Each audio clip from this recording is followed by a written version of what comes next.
जय श्री माता जी। आज के इस ऑनलाइन सत्र में पधारे सभी साधकों का सहज योग परिवार सहज योग ध्यान केंद्र हार्दिक स्वागत करता है।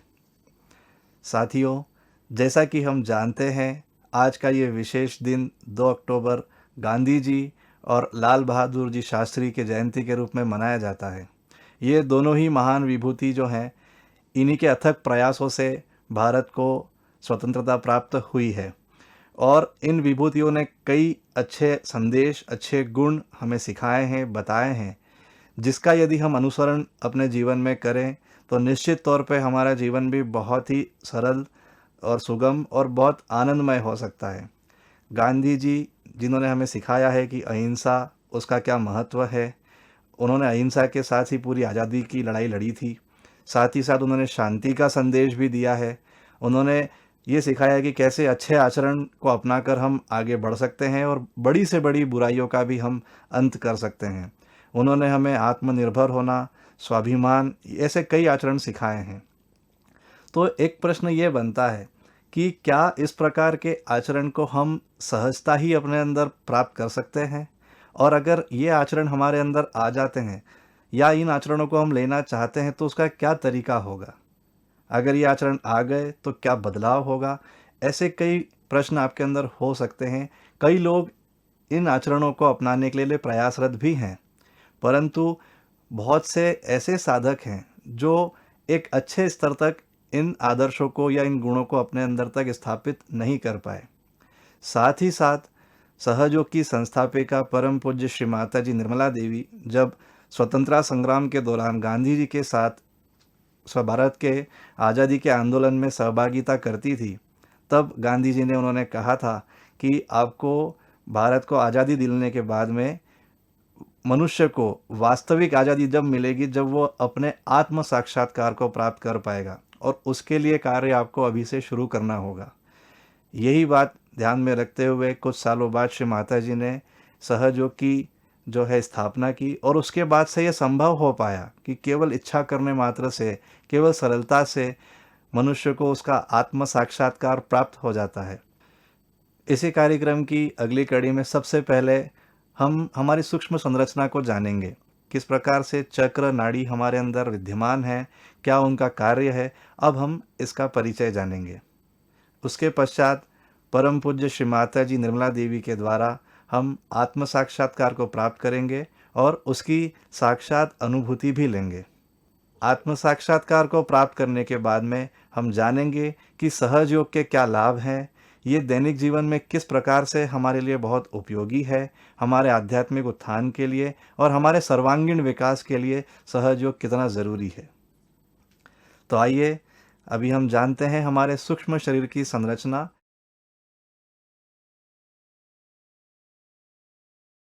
निसर्ग रचित उत्क्रांति की मानव अवस्था के बाद कुंडलिनी के उत्थान से ही मानव स्व को जान सकता है। आज यह घटना श्री माताजी निर्मला देवी की असीम अनुकंपा से घटित हो रही है।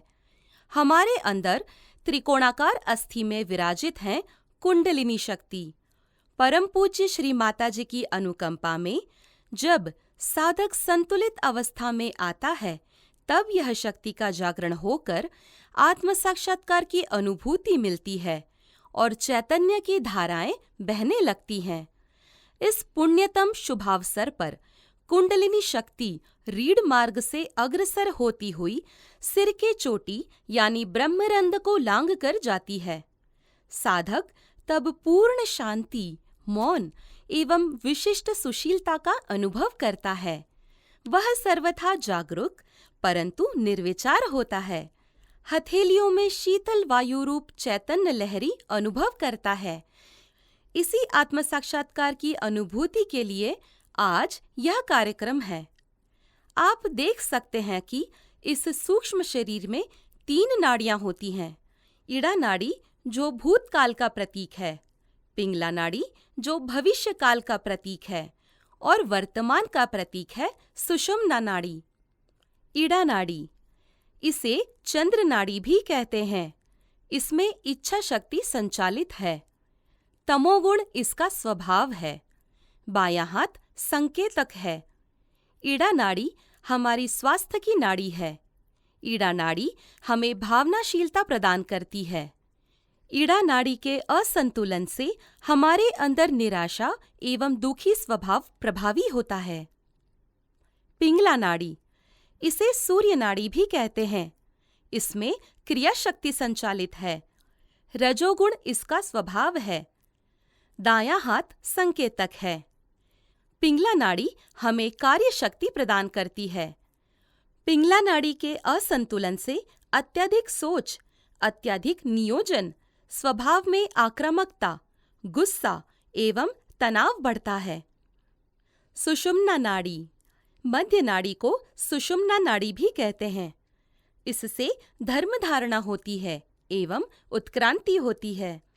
इससे कुंडलिनी माता ऊपर उठकर ब्रह्मरंध्र को छेदती है। सत्वगुण इसका स्वभाव है। सहज योग ध्यान से इड़ा और पिंगला नाड़ी में संतुलन आकर हमारे जीवन में हर पल शांति का अनुभव होता है। हमारे सारे दोष अपने आप ध्यान से दूर हो जाते हैं। आप इस सूक्ष्म शरीर में 7 चक्र देख सकते हो। मूलाधार, स्वादिष्ठान, मणिपुर, अनहत, विशुद्धि, आज्ञा और सहस्त्रार। मणिपुर चक्र के चारों ओर फैला हुआ है भवसागर। पहला चक्र है मूलाधार। यह चक्र रीढ़ की अस्थियों के नीचे स्थित है। सुकुमारता, सरलता, निष्कपटता, सहजता, सुबुद्धि और सौजन्य भाव हमें इस चक्र से प्राप्त होते हैं। द्वितीय चक्र है स्वादिष्ठान। स्वादिष्ठान चक्र हमें विचारों में शुद्धता एवं कला गुण प्रदान करता है। यह हमारे चित्त शक्ति का स्थान है। तीसरा चक्र है मणिपुर। यह चक्र नाभि के पीछे रीढ़ की हड्डी में स्थित होने के कारण नाभि चक्र के नाम से जाना जाता है। विष्णु तत्व से ही अमीबा से मानव तक हमारी उत्क्रांति हुई है। संतोष, समाधान, संपत्ति, संपन्नता, सहिष्णुता एवं धर्माचरण इसी चक्र की देन है। इस चक्र के संतुलन से पारिवारिक शांति और पति पत्नी के संतुलित संबंध प्रस्थापित होते हैं। भवसागर, यह नाभि चक्र के चारों ओर स्थित है। भवसागर हमें मानव धर्म का आचरण प्रदान करता है। प्रेम और करुणा का भाव भवसागर के संतुलन से प्रस्थापित होता है। दैनंदिन ध्यान से भवसागर द्वारा व्यक्तित्व में गुरुत्वाकर्षण और संपूर्ण व्यक्तित्व विकास प्राप्त होता है। चलते हैं चौथे चक्र की ओर।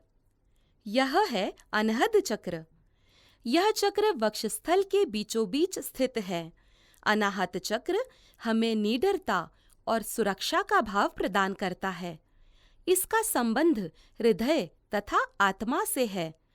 सृजन शक्ति, सच्चिदानंद आदि इसके गुण हैं। भक्तिमय मर्यादाबद्ध जीवन इस चक्र के गुण हैं। अनाहत चक्र हमारी इम्यूनिटी यानी रोग प्रतिरोधक शक्ति बढ़ाता है। अनाहत चक्र के बाद अगला चक्र आता है विशुद्धि चक्र। यह चक्र कंठ भाग में स्थित है। पवित्र नीति, कौतुक, क्रीड़ा, साक्षी भाव और समष्टि स्वरूपत्व इसके गुण हैं। वाणी में माधुर्य एवं संवाद कौशल्य विशुद्धि चक्र प्रदान करता है। विशुद्धि चक्र के ऊपर स्थित है आज्ञा चक्र। आज्ञा, यह चक्र ललाट में स्थित है। अहंकार और प्रति अहंकार इस चक्र के असंतुलन के कारण बढ़ता है। विचारों में स्पष्टता, दूसरों के प्रति क्षमाशीलता एवं पुनर्जीवन इसके गुण हैं। इसके ऊपर है सहस्त्रार चक्र। सहस्त्रार, यह चक्र तालू के नीचे स्थित है। कुंडलिनी माता मूलाधार से उठकर सुषुम्ना मार्ग से ऊपर उठकर ब्रह्मरंध्र का भेदन कर सहस्त्रार से ऊपर उठती है। कुंडलिनी शक्ति का मिलन यानी योग परमात्मा की सर्वव्यापी शक्ति से होता है। इसे आत्म साक्षात्कार का अनुभव या पार होना कहते हैं। साधक को शीतल चैतन्य लहरियों का अनुभव तालू के ऊपर और दोनों हथेलियों से प्राप्त होता है। सामूहिक चेतना, परम शांति, सत्यशीलन, पूर्ण निर्विचारिता एवं मौन सहजयोग ध्यान से प्राप्त होता है। दैनंदिन सहजयोग ध्यान से निर्विचार अवस्था प्राप्त होती है। चक्रों की अवस्था में सुधार आता है और जीवन में शारीरिक, मानसिक और आध्यात्मिक स्तर पर बदलाव प्राप्त होता है।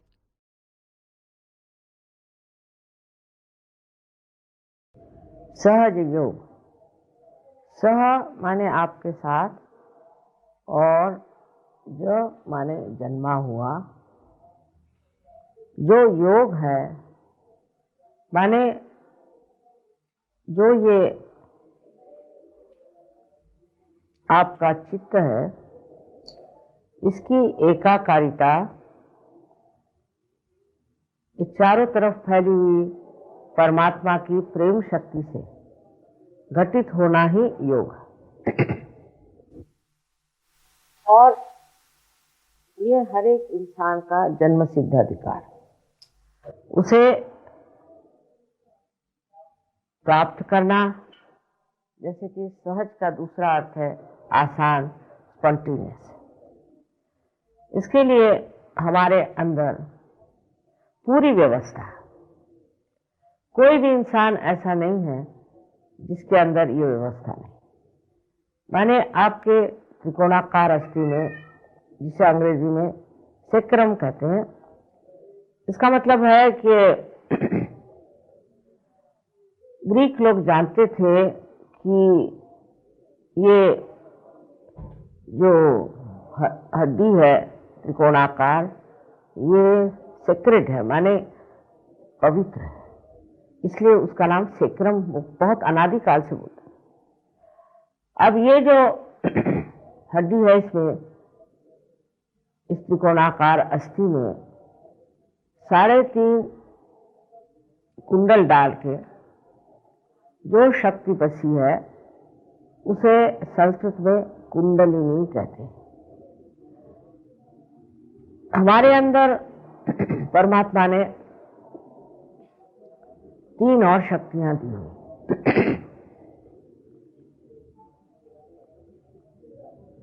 उसमें से एक शक्ति जो है, उससे हम इच्छा करते हैं, हमारी इच्छा शक्ति, रोजमर्रा की इच्छा शक्ति। और दूसरी है जो हमें कार्यान्वित करती है। इसी से हमारे अंदर सिंपैथेटिक नर्वस सिस्टम पाली जाती है। उसका प्लावित होना इन्हीं 2 शक्तियों के द्वारा होता है। पहली शक्ति जिससे कि हम इच्छा करते हैं, उस शक्ति को जिस चैनल से प्रसारित किया जाता है, उसका नाम ईड़ा नाड़ी। और दूसरी शक्ति जो कार्यान्वित होती है, जो इच्छा है उसके लिए जो कार्य करते हैं, अपने अस्तित्व से और अपने शरीर से, वो वाली शक्ति, उसे हम कह सकते हैं कि राइट सिंपैथेटिक नर्वस सिस्टम जो है वो चलती, पर उसका नाम पिंगला नाड़ी। इस प्रकार हमारे अंदर 2 चैनल ईड़ा और पिंगला नाड़ी हैं। और इसके अलावा हमारे अंदर एक तीसरी नाड़ी, जिसे सुषुम्ना कहते हैं, जो बीचों बीच होती है, जो मध्य मार्ग है। ये दोनों शक्तियां लेफ्ट और राइट से आकर इस तरह से मिल जाती हैं और बीच में चक्र बन जाता है, जैसे ये बना हुआ है चक्र। बीच वाले चक्रों के अंदर हमारी शारीरिक, मानसिक, बौद्धिक, सांस्कृतिक, यहाँ तक कि हमारी आध्यात्मिक सारी ही उन्नति बसी हुई। जब ये चक्र किसी तरह से खराब हो जाते हैं या इनकी शक्ति कम हो जाती है, नष्ट हो जाती है, तब हमें अनेक तरह के विकार हो जाते हैं। अब इस कुंडलिनी का जागरण करने पर अनेक वर्षों से नाथपंथियों ने बड़ा कार्य किया। नाथपंथियों के ये कार्य में एक प्रणाली थी, एक परंपरा थी कि एक गुरु एक ही शिष्य को जागृति देता था और एक ही शिष्य पे मेहनत करता था। और कभी कभी ये शिष्य भी गलत रास्ते पे चले जाते थे और जो वो कहते थे वो नहीं मानते थे। तब फिर हमारे ख्याल से 12वीं शताब्दी में पहली मर्तबा ज्ञानेश्वर जी ने कुंडलिनी के बारे में अपने गीता पर लिखे हुए टीका में छठवें अध्याय में पूरी तरह से, जैसे कहना उस जमाने के लिहाज से पूरी तरह से कहा हुआ। पर धर्म मार्तंडों ने कहा कि नहीं, ये निषिद्ध है, इसको मत पढ़िए। हाँ, उससे पहले मार्कंडेय स्वामी आदि शंकराचार्य जो 6वीं शताब्दी में आए थे, उन्होंने संस्कृत में कुंडलिनी के बारे में बताया, पर जन साधारण उसे जानता नहीं था। दूसरा ऐसे कि ये कार्य ही जब एक ही आदमी एक के साथ करेगा तो वो जनसाधारण में पहुंचता है।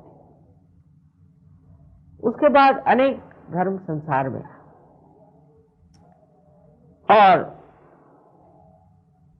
फैल भी गए बहुत ज्यादा, पर कुंडलिनी के जागरण के बगैर कोई सा भी धर्म फलीभूत नहीं हो सकता, क्योंकि जो धर्म मनुष्य करता है वो बाह्यता होता है। हर तरह के उपकरण, हर तरह की कहना चाहिए इसे कि रिचुअलिज्म बहुत हो गया, और उस रिचुअलिज्म की वजह से इंसान धर्म से किसी भी तरह से लाभ नहीं उठा सकता। इसीलिए आज हम देखते हैं कि मनुष्य को धर्म के बारे में कुछ कल्पना नहीं। धर्म अंदर जागरूक करने के लिए भी कुंडलिनी का जागरण होना चाहिए। इसका मतलब है कि मनुष्य के अंदर जब धर्म जागृत होता है तो वो धार्मिक हो जाता है, उसे बताना नहीं पड़ता। कारण जब कुंडलिनी का जागरण होता है तो आपके आत्मा आपके चित्त में आ जाती है, अटेंशन में आ जाती है। उसके प्रकाश में मनुष्य वही करता है जो उसके लिए सुखदायी हो, उसके लिए पोषक हो, कंस्ट्रक्टिव हो, और जो कुछ भी नाशवान है, नाशमय है, डिस्ट्रक्टिव है, उसे करता है। ये तो सिर्फ जब तक उसके अंदर आत्मा का प्रकाश जागरूक नहीं होता, वो सब गलत सलत काम करते रहता है। इसमें उसका कोई दोष नहीं। अंधेरे में अगर कोई आदमी चले और गिर जाए तो उसे कोई दोष नहीं देना चाहिए। उसी प्रकार की बात सहज योग में मैंने देखा है कि हजारों लोग एक साथ इस गति को प्राप्त कर सकते। बड़े आश्चर्य की बात है। पहले जब मैंने कार्य शुरू किया तो सिर्फ एक स्त्री से शुरू किया और उसके बाद और 12 लोग पार हो गए।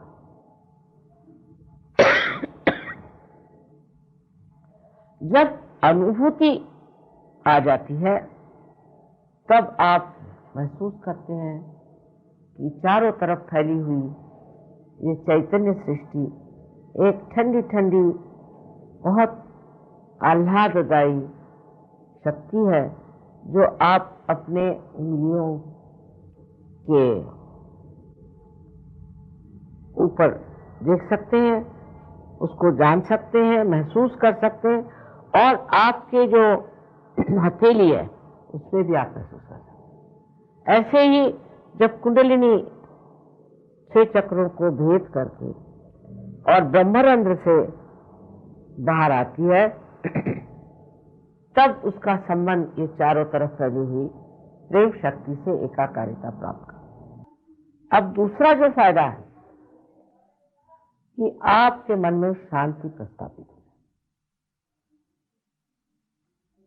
हम हर समय विचार करते रहते हैं, या तो भविष्य के बारे में और या तो हम भूतकाल के बारे में विचार करते हैं। और इन्हीं विचारों पे हम कूदते रहते हैं। जो वर्तमान है वहां हम रुक नहीं सकते। लेकिन एक विचार उतरा और गिर गया, दूसरा विचार चढ़ा फिर उतर गया, इस तरह से विचारों की श्रृंखलाएं बनी रहती है। और उसके बीच में जो थोड़ी सी जगह है, जिसे कि विलंब कहते हैं, पॉज कहते हैं, वो वर्तमान है, लेकिन वहां हमारा चित्त ठहर नहीं सकता। कुंडलिनी के जागरण से ये विचार हट जाते और लंबे हो जाते, लंबाकृत। तो जो बीच में जगह होती है वही जगह हमारे वर्तमान की, और वर्तमान ही जो है वस्तुस्थिति है, वही असलियत है। बाकी तो भूतकाल जो है वो तो खत्म हो गया, और जो भविष्य है वो है ही नहीं। तो वर्तमान में आप ठहरते हैं।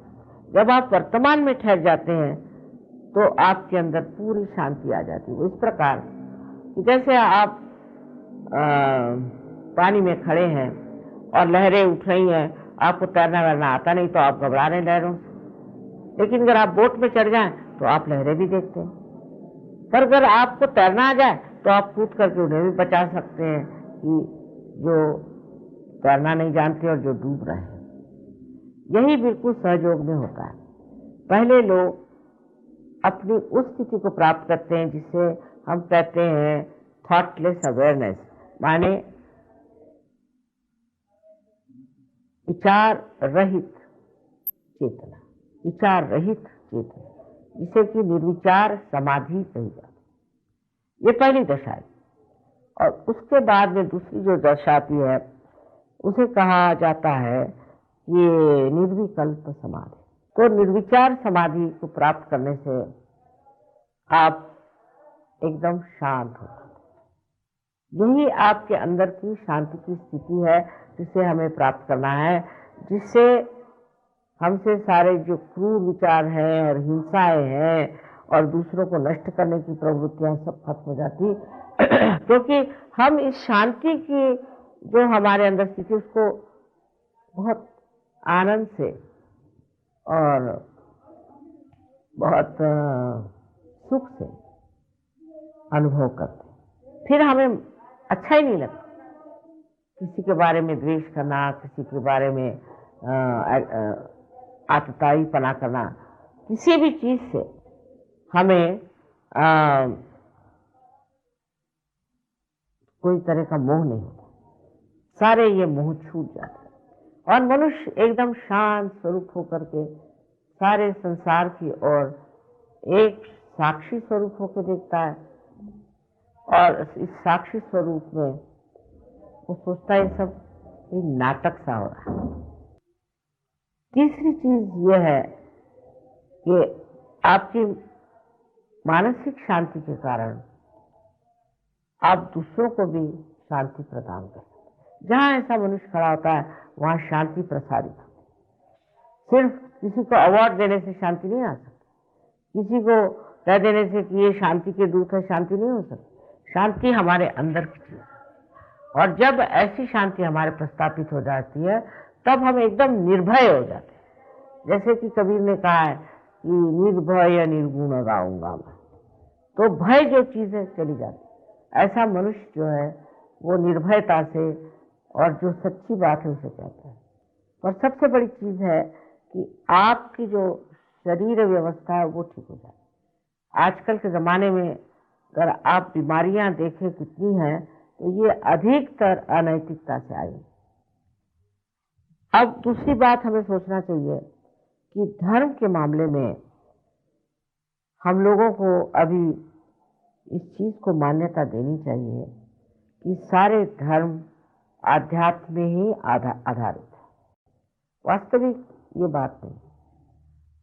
हर एक धर्म का जो तत्व है वो एक ही है, लक्ष्य एक ही है कि आपका पुनर्जन्म होना चाहिए और आप में आत्मा का प्रकाश आना चाहिए।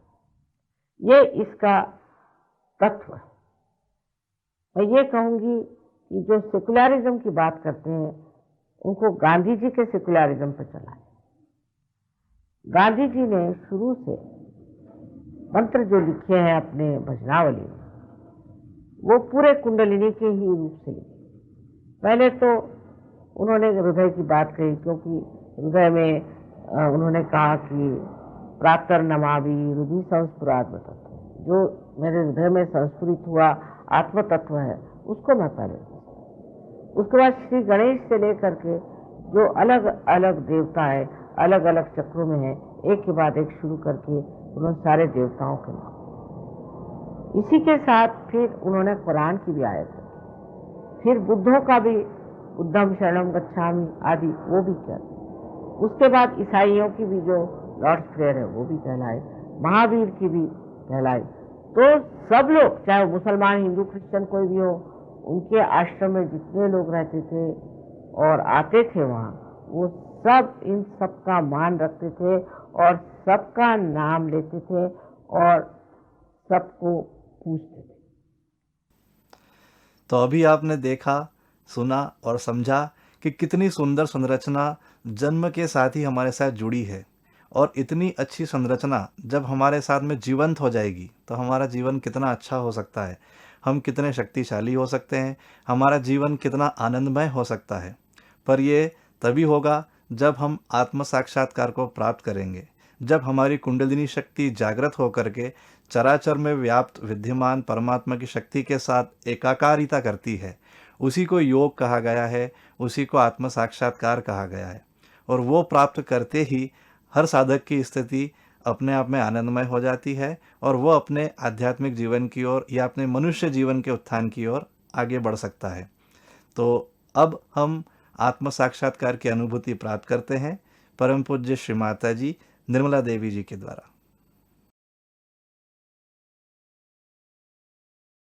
ये बायां हाथ हमारी ओर करिए और दायां हाथ जो है उसे जमीन पर रख दें। अब श्री गणेश जी को स्मरण करना चाहिए, क्योंकि कोई भी कार्य करने से पहले उनको स्मरण करना बहुत जरूरी है। श्री गणेश जी को स्मरण करके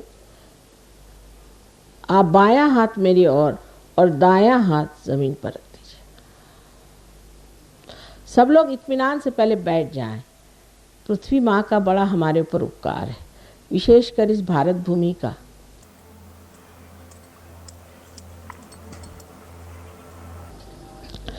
अब हम क्या कर रहे हैं कि हमारी जो इच्छा शक्ति है ये जड़ शक्ति है, उसको हम एक तरफ से चैतन्य दे रहे हैं और उसकी अंदर की जड़ता जो है ये दाएं हाथ से पृथ्वी तत्व में छोड़ रहे हैं।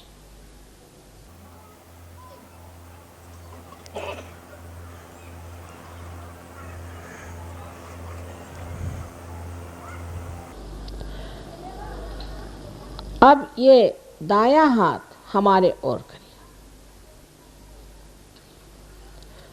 और बायां हाथ आकाश तत्व की तरफ। ये हमारी इस तरह से पीछे करें, हाथ को पीछे की ओर, हाथ का तलवा जो है पीछे की ओर करें, बहुत ऊंचा नहीं, नीचा, जिससे कि आप आराम से रहें, परेशानी की कोई चीज़ नहीं होनी चाहिए। ये जो हाथ है इसमें क्रिया शक्ति है, जो भी हम क्रिया करते हैं वो आकाश तत्व में बाद में मिल जाती। उससे जो हमारे अंदर अहंकार आदि दोष होते हैं वो आकाश तत्व में घुल जाने चाहिए। इसलिए इसे आकाश की ओर हम अग्रसर करते हैं।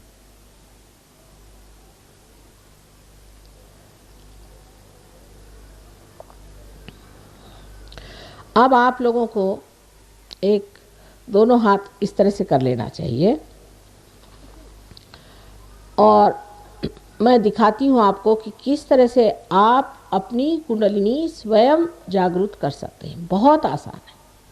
अब हमने संतुलन स्थापित कर लिया। बहुत से लोगों के अभी ही ठंडक ठंडक हाथ में आ रही होगी, आएगी अभी। अब ये हाथ इस प्रकार हमारी ओर रखें, यह आपकी इच्छा शक्ति है। बिल्कुल सादी चीज़ है। इस हाथ को हमारी ओर रखें और इस दाएं हाथ को, जो कि क्रिया शक्ति है, जैसे मैं बताती हूँ, एक एक चक्र पे रखें। अब आँख न खोलिएगा, कृपया आँख को नहीं खोलना है।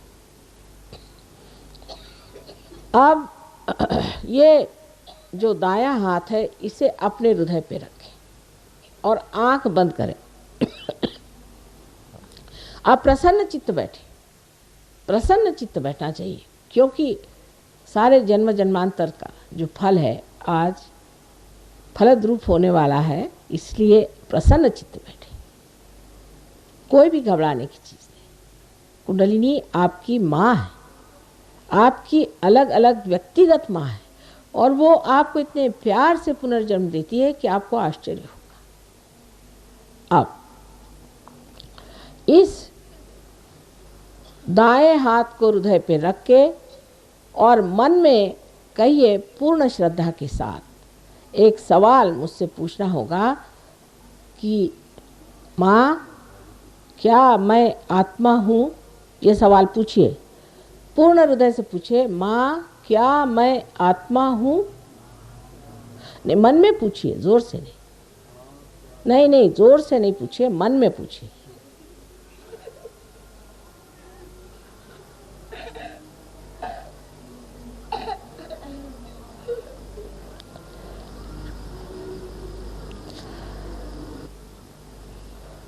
इसी के साथ दूसरा सवाल आ जाता है, जो कि आप पेट के ऊपरी हिस्से में बाईं ओर अपना हाथ रखें या उंगलियां दबाकर रखें, बाईं ओर।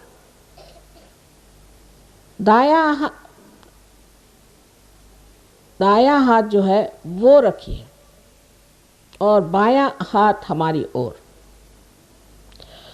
अब दूसरा सवाल ये पूछिए आप अपने से, माँ क्या मैं अपना गुरु हूँ? माँ मैं क्या स्वयं का गुरु हूँ? अगर आप आत्मा हैं तो दूसरा सवाल उसके साथ ही चलता है। पूछिए, 3 बार पूछिए पूर्ण विश्वास के साथ।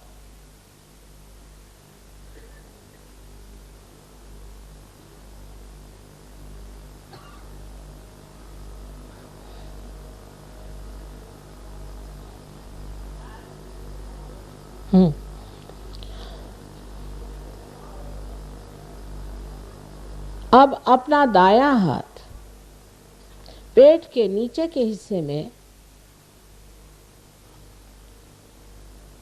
बाईं ओर रखें दबा के। ये मैंने कहा है कि शुद्ध विद्या का चक्र है। आपको अपनी स्वतंत्रता में कहना होगा कि माँ मुझे कृपया शुद्ध विद्या दीजिए। शुद्ध विद्या माने परमात्मा के कायदे कानून की विद्या। माँ मुझे शुद्ध विद्या दीजिए, आप दीजिए, इस तरह से कहना होगा। पूर्ण हृदय से कहें, मुझे शुद्ध विद्या दीजिए, मुझे पवित्र विद्या दीजिए। ये कहने से ही कुंडलिनी जागृत होगी। इसे 6 बार कहना होगा, क्योंकि ये चक्र में 6 जो पंखुड़ियाँ हैं उनको जागृत करने के लिए आपको ये 6 बार कहना होगा। हाँ,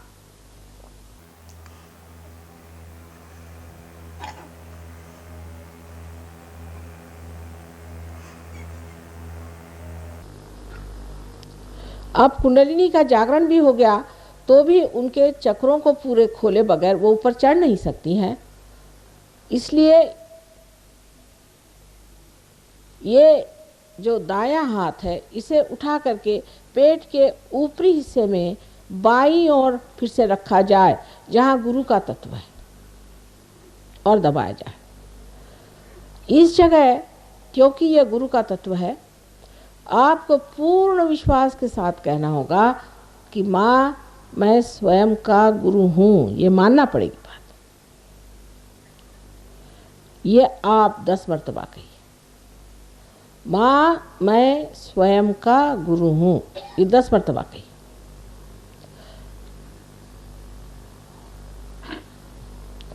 ये बात आत्मविश्वास के साथ आपको कहना होगा।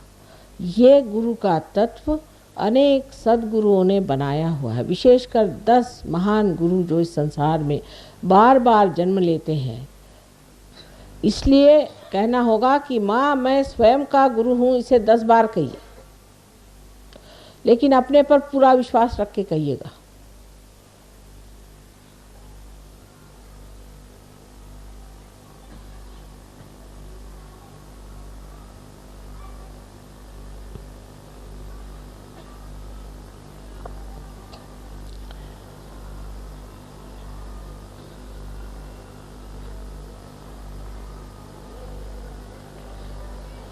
अब दाएं हाथ को फिर से उठा करके आप अपने हृदय पर रखें। अब पूर्ण विश्वास के साथ यहाँ आपको 12 मर्तबा कहना होगा, माँ मैं शुद्ध आत्मा हूँ, माँ मैं शुद्ध आत्मा हूँ। इस प्रकार आपको 12 मर्तबा कहना होगा, क्योंकि हृदय चक्र में 12 पंखुड़ियाँ हैं।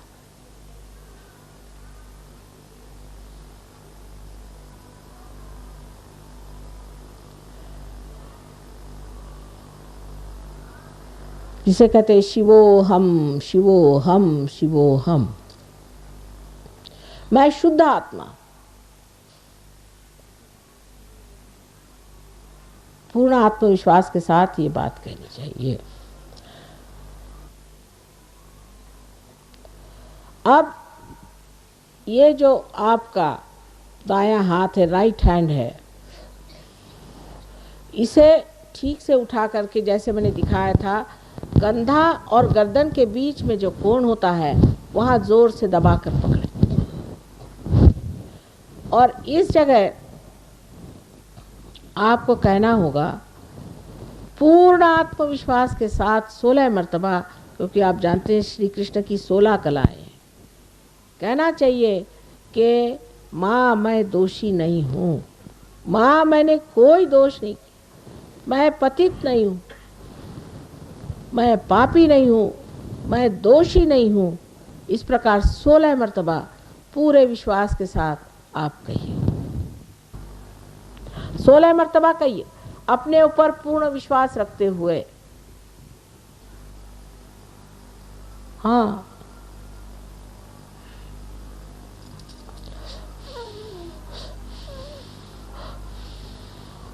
अब इस हाथ को अपने कपाल पर आड़ा रखें और दोनों तरफ से दबाएं, जैसे मैंने दिखाया था, जैसे हम सर दर्द के वक्त अपना सर दबाते। अब यहाँ पर एक बहुत साधारण सी बात करनी है कि माँ मैंने सबको क्षमा कर दिया, माँ मैंने सबको क्षमा कर दिया। अब बहुत से लोग ये कहते हैं कि बड़ा कठिन है कहना माँ। अरे भाई, जब तुम क्षमा करते हो या नहीं करते हो, कुछ भी नहीं करते, वास्तविक दोनों ही मिथ्या बात है। लेकिन जब आप ये सोचते हैं कि मैं क्षमा नहीं कर सकता हूं, तो आप दूसरों के हाथ खेलते हैं। इसलिए कृपया कह दीजिए, माँ मैंने सबको क्षमा कर दिया, हृदय से कहिए।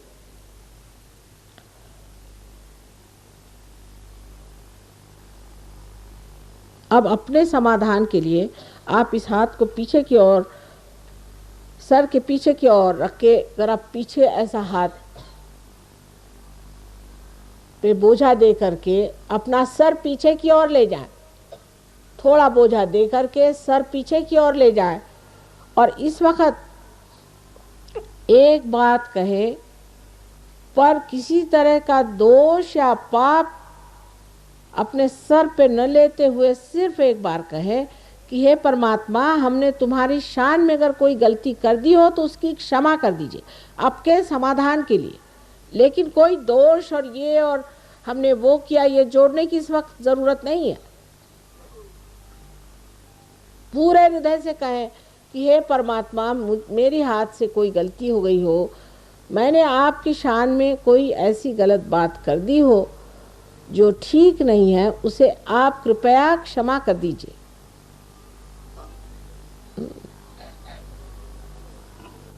अच्छा, अब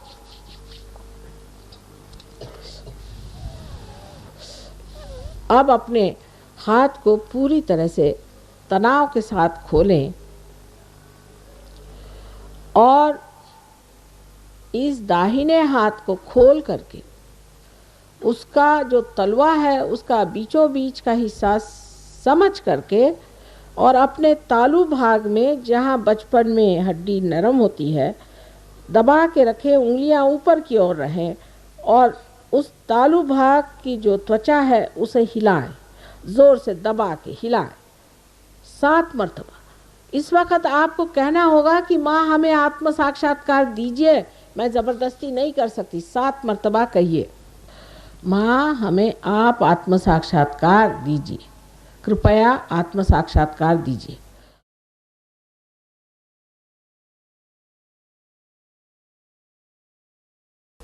अब ये हाथ धीरे से नीचे रख लें, धीरे धीरे आंखें खोलें, मेरी ओर देखें बगैर विचार किए हुए। आप देख सकते हैं निर्विचारिता स्थापित है। अब ये हाथ मेरी ओर करें, दाहिना हाथ मेरे ओर करें और बायां हाथ सर के ऊपर, यहाँ पर एक 4 इंच 3 इंच किसी किसी के तो 6 इंच इस प्रकार घुमा कर देखें कि कुछ ठंडी हवा तो नहीं आ रही। इस तरह से हाथ रखिए, इस तरह से रखिए, ऐसे नहीं, इस तरह से रखिए। आप ऐसे, आपसे कही ऊपर, हाथ से अधांतरी ऊपर में रहना। आ रही ठीक है, आनी चाहिए, ना ही नहीं करो। 1 मिनट शांतिपूर्वक निर्विचार में रहो। जरा ऊपर करो, आएगी। अब ये हाथ मेरी ओर करिए और अब देखिए आ रही ऊपर में।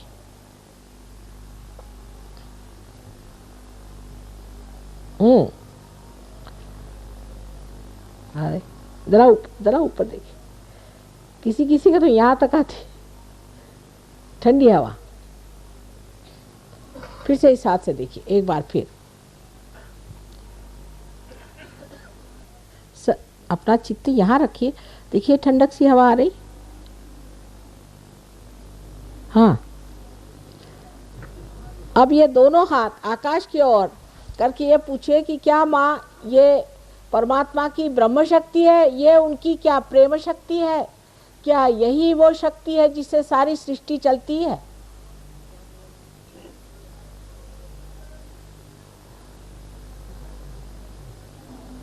हाँ, अब शंका नहीं करनी, शंका की चीज नहीं है ये। अब दोनों हाथ नीचे करिए, देखिए हाथ में ठंडक आ रही है। किसी किसी को बहुत आएगी, किसी किसी को थोड़ी आएगी। 3 दिन के अंदर सब लोग ठीक हो जाए, लेकिन श्रद्धा पूर्वक 3 दिन के लिए यहाँ आए। अब किसी किसी को नहीं भी आती है, उसका कारण हो सकता है आपके शरीर में कोई परेशानी होगी, मन में कोई परेशानी होगी, कोई बात नहीं, 3 दिन के अंदर सब चीज़ें ठीक कर देंगे।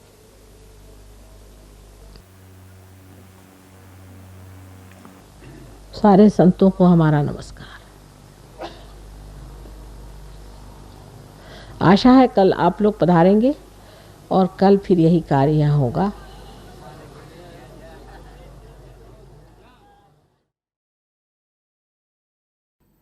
तो आपने देखा, श्री माता जी की कृपा से आप सभी की कुंडलिनी शक्ति का जागरण हुआ है और ये अद्भुत शक्ति हम सभी के अंदर जन्म से ही रही है, लेकिन आज एक पुनर्जन्म हमारा हुआ है और हमें ये अनुभूति प्राप्त हुई है। तो कुछ देर हम इस अनुभूति को अपने अंदर आत्मसात करते हैं और इससे मिल रहे आनंद को अपने अंदर उतारते हैं। महसूस करेंगे, आपको कोई प्रयास नहीं करना है, ये आप ही के अंदर की शक्ति है जो बह रही है। आप इसे महसूस करिए और महसूस करके आपके अंदर की स्थिति में क्या परिवर्तन आता है, आपको बस उसे देखना है। तो दोनों हाथ इस प्रकार से अपनी गोद में खुले रखिए, आंख बंद रखिए और दोनों हाथों पर आपको कैसा महसूस हो रहा है, ठंडा ठंडा या गरम गरम चैतन्य के रूप में आपको अनुभूति हो सकती है। नहीं भी हो तो आप किसी प्रकार का प्रयास मत करिए, जो भी आपके अंदर मनोस्थिति है उसे बंद आंखों से महसूस करते रहिए।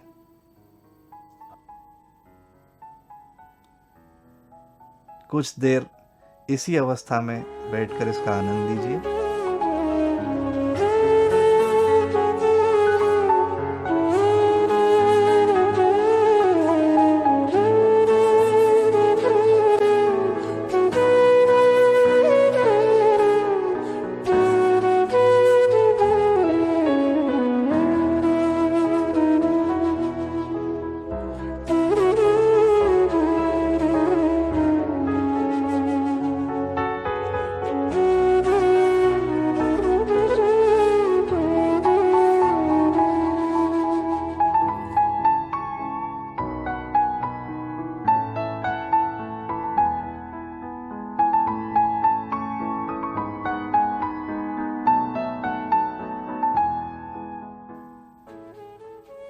अभी धीरे धीरे हम अपनी आंखें खोलेंगे। अब जो हमारा सीधा हाथ है इसको अपने तालू भाग पर हम रख कर देखेंगे। इस प्रकार से सभी उंगलियां खुली हुई, हथेली को तान लेंगे और एकदम धीरे धीरे इसे दाएं बाएं, आगे पीछे या ऊपर नीचे करके महसूस करेंगे कि हमारे सिर से या तालू भाग से कुछ चैतन्य का फ्लो या हवा का एक फ्लो निकलता हुआ आपकी हथेली को टकराता हुआ महसूस हो सकता है। किसी को ठंडा लग सकता है, किसी को गर्म लग सकता है। ये सभी का अलग अलग एक अनुभव हो सकता है हमारे विचारों की स्थिति के अनुसार। तो बिल्कुल आहिस्ता से इसको आप करके देखिए। यही वो शक्ति है जिससे सारे ब्रह्मांड का कार्य चलता है। और अगर आप इसे बढ़ाना चाहते हैं, इस आनंद को बढ़ाना चाहते हैं, तो केवल 5 से 10 मिनट सुबह और शाम आपको सहज योग मेडिटेशन, सहज योग ध्यान करना होगा, जो बहुत ही सरल है। नियमित करने से हमारे अंदर की ये चेतना, ये ऊर्जा बढ़ती है और इसके बढ़ने से हमारा आगे का मार्ग बहुत ही सुगम हो जाता है। पर उसके लिए हमें 5 मिनट सुबह और शाम ध्यान ज़रूर करना होगा। इसी कड़ी में हम आगे बढ़ते हैं और इसके अंतिम चरण में हम बुलाते हैं गीतिका तिवारी जी को, जो सहज योग से होने वाले दैनिक जीवन में क्या फ़ायदे हैं, क्या लाभ है, उसके बारे में बताएंगी।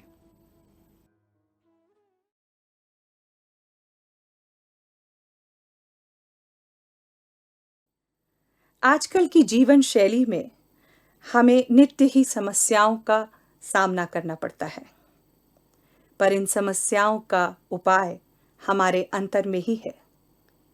आज हम जिस यंत्र की बात कर रहे हैं उसे स्व का तंत्र कहा जा सकता है। हमारे सूक्ष्म शरीर को संतुलन में रखना, नियमित ध्यान करना, इसी को सहज योग कहा जा सकता है। सहज योग के हमारे जीवन में अनेक लाभ हैं। आजकल की जीवन पद्धति में हमें अक्सर नकारात्मकता और निराशा का सामना करना पड़ता है।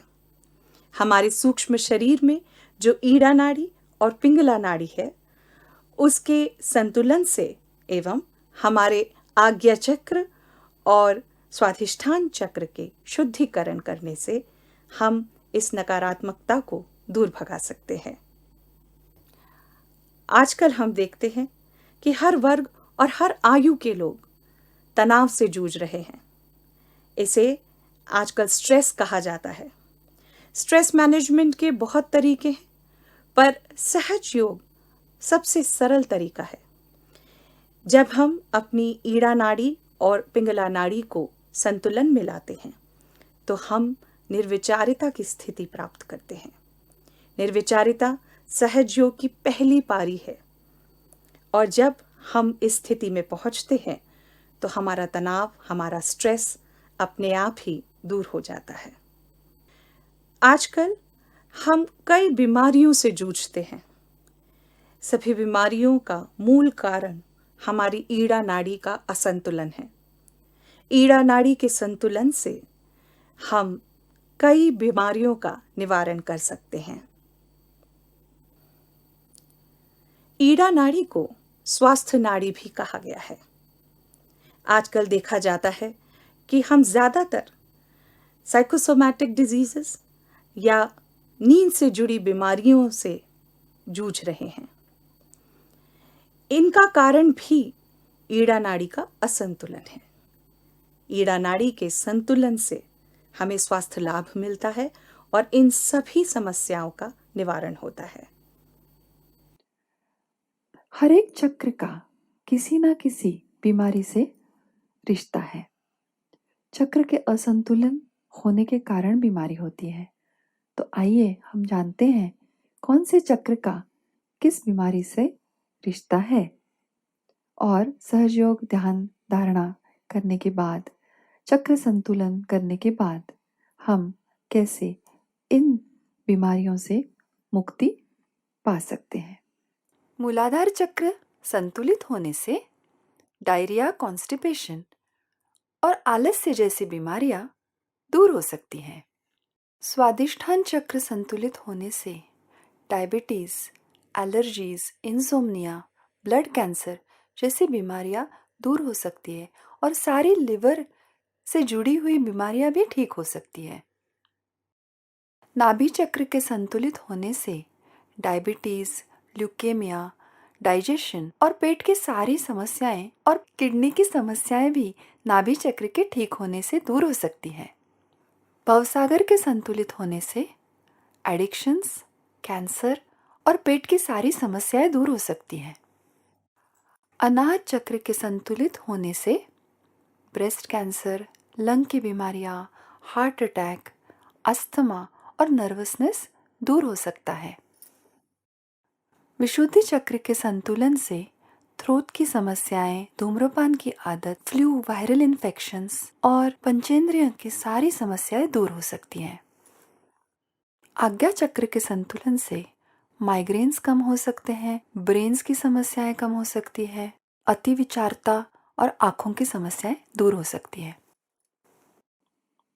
प्रत्येक कार्यों में आत्मविश्वास होना और सहनशीलता होना बहुत जरूरी है।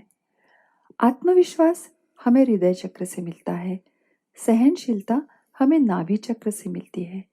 व्यक्तिमत्व में गुरुत्वाकर्षण होना बहुत जरूरी है, यह हमें भवसागर चक्र से मिलता है।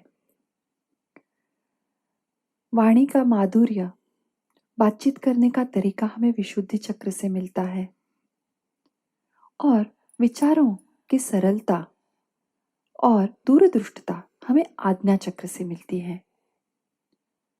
ये समझिए कि हर एक चक्र प्लावित हो जाता है, तब हमारा व्यक्तिमत्व बहुत ही प्रभावशाली बन सकता है, विलक्षण बन सकता है और ये सहज योग करने से हो सकता है। जब कुंडलिनी हर एक चक्र को प्लावित करती है, तब व्यक्ति का व्यक्तिमत्व परिपूर्ण हो जाता है। आजकल वायरल इन्फेक्शन की बहुत बातें हो रही हैं। वायरल इन्फेक्शन हमारे हृदय चक्र और हमारे विशुद्धि चक्र पे आक्रमण करता है। सहयोग ध्यान पद्धति नियमित करने से हमारे हृदय चक्र और विशुद्धि चक्र संतुलित हो जाते हैं और वायरल इन्फेक्शन का सामना करना बहुत ही आसान हो जाता है। हमारी रोग प्रतिकारक शक्ति बढ़ जाती है, मजबूत हो जाती है। हमारे जीवन शैली में बहुत सारी समस्याएं आती हैं और हमारी प्रतिक्रियाएं आती हैं। गुस्सा बढ़ जाता है और हमारा आज्ञा चक्र असंतुलित हो जाता है। सहज योग ध्यान से जब हम हमारा आज्ञा चक्र संतुलित करते हैं, तब हमारा चिड़चिड़ापन, गुस्सा संपूर्णतः निकल जाता है और हम शांत और सुशील स्वभाव के हो जाते हैं। विद्यार्थी जीवन में एकाग्रता और बुद्धि की तल्लकता बहुत आवश्यक होती है। स्वादिष्ठान चक्र के संतुलन और लिवर यानी कि यकृत के संतुलन से यह प्राप्त हो सकती है। पढ़ाई में ध्यान लगना, आत्मविश्वास बढ़ना, यह हृदय चक्र से आता है। मेमोरी टेक्निक्स का विकास हो सकता है। सहज योग ध्यान पद्धति विद्यार्थियों के लिए बहुत ही लाभदायी है। आजकल लोगों में आर्थिक चिंताएं और पारिवारिक समस्याएं बहुत बढ़ने लगी हैं। नाभि चक्र के संतुलन से हम इन पारिवारिक समस्याओं को और आर्थिक चिंताओं को आसानी से दूर कर सकते हैं। इतना ही नहीं, आर्थिक तरक्की भी हो सकती है और नाभि चक्र संतुलित होने से हमें और एक फायदा हो सकता है। वो ये है कि हमारे घर में संपूर्ण शांति, सुकून और समाधान प्राप्त हो सकता है। जब घर की महिलाएं ध्यान करने लगती हैं, तब गृहलक्ष्मी तत्व जागृत हो जाता है और हर घर में संपूर्ण शांति महसूस हो सकती है। समस्याएं रहती हैं, दैनंदिन, पारिवारिक, सामाजिक, आर्थिक, लेकिन जब हम सहयोग करते हैं तो दैनंदिन ध्यान से ही हम इन समस्याओं का हल आसानी से ढूंढ सकते हैं। आगे भी समस्याएं रहने वाली हैं, लेकिन चक्र शुद्धिकरण से हमारे अंदर के स्व के तंत्र को जानने के बाद हम ये समस्याओं को दूर कर सकते हैं। अब सहज योग से होने वाले लाभ तो हमने जान लिए, परंतु ये सहज योग अपने दैनिक जीवन में हम कैसे लाएं, कैसे दैनिक जीवन में हम सहज योग करें, इसे कैसे अपनाएं, इसके बारे में जानते हैं।